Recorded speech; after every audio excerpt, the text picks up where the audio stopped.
अस्सलाम वालेकुम दोस्तों, आप लोग देख सकते हैं हमारे पास निसान का कार है दोस्तों। इंजन नॉइज़ है, इंजन में टक टक करके साउंड आ रहा है। मैं इंजन को स्टार्ट करता हूं और इंशाल्लाह मैं आपको साउंड भी दिखाता हूं। और जितने भी भाई मेरे कमेंट करके बताइए इसमें क्या प्रॉब्लम हो सकता है दोस्तों। आइए इंजन को स्टार्ट करते हैं।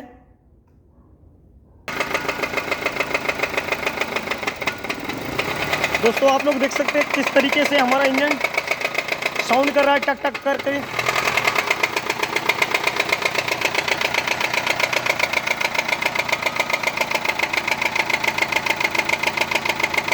दोस्तों हमारा इंजन बिल्कुल मिसिंग नहीं कर रहा है। और ये साउंड जो आ रहा है दोस्तों, ये इंजन का इंटरनल साउंड है। और किसी भाई को इससे रिलेटेड कोई भी इंफॉर्मेशन रहेगा जरूर कमेंट कीजिएगा।